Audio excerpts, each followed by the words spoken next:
a farmer. He tells a story of an experience that he had.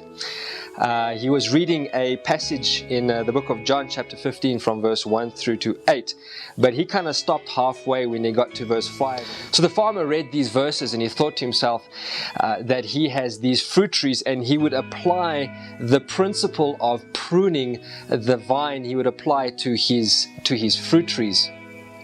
And so he goes out just after reading this, and he goes to his fruit trees, and he starts to cut away all the branches. And he doesn't just take away the small branches, but he takes away everything, and he's just basically left with the big bare branches of his fruit trees. And thinking that they would start to sprout fruit and that he would have a wonderful crop from his fruit trees. But as time passed, he began to notice that there were no buds, no fruit, just green shoots coming up all over the place. And the farmer began to become a bit disappointed in the advice that he had received from the book of John. So he saw just green branches and leaves and so forth, and became despondent and just left the fruit trees just to go on their business. Some time later, a friend of the farmer invited him to attend a church service. And so the farmer said, well, yeah, I'm not really interested, but I'll go just because my friend is asking me. And it just so happened that the preacher on that specific day was preaching about this verse or this section in John chapter 15.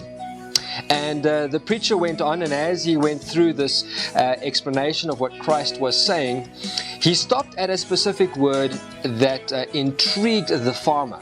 And this was this word called prune. The farmer had understood the word prune to remove everything and just to be left with the main stems, the main branches. And the preacher goes on and he says, this concept of prune does not necessarily mean to take away everything, but it means to sift through, to winnow. In other words, the pastor was saying that when Christ is speaking about pruning of the trees, he's saying, go through the branches and remove that which becomes a burden to the branches or to the main fruit-bearing branches. So the farmer thought about this and thought, well, this is very interesting. I had taken everything away in hope that I would have an abundance of crop. And then the farmer thought, well, from what the pastor was saying is that Christ is saying, just take away some of the branches, not everything, leave some branches there so that there can be branches to produce fruit. So the farmer goes home and he goes back to his orchard and he looks at his trees and he thinks, well, which branches here are being a burden to those that want to bear fruit? So he goes through and he takes off some of the small branches and some of the ones that would prevent light from shining down on potential fruit-bearing branches. And so he takes it away and he looks at them. The tree is much cleaner, much more, or is able to see far more light or receive far more light. And he then leaves the branches as they were and cleans out the ones that were creating a burden. A couple of months pass by and the farmer goes out onto his orchard and he begins to see that there are these little white budding flowers all over the trees. And he realizes that what he had done in the beginning was a great mistake, to remove everything. But instead he had to only remove those that were becoming a burden. And seeing as though the pastor wasn't really interested in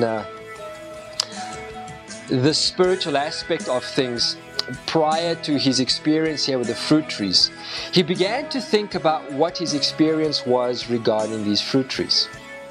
And he realized that as he was taking away branches that were a burden to the tree in producing fruit, so he began to think about what else the pastor had said.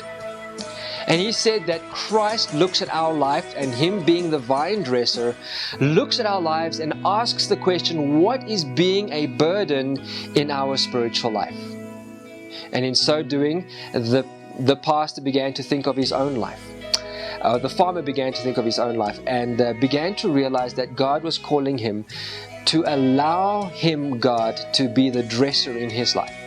To look at the branches that are becoming a hindrance to God being involved in his life. And so the farmer then said to God, God, I desire you to be the vine dresser in my life. I desire you to take out that and sift through and work through the branches that are preventing me from seeing you for who you are.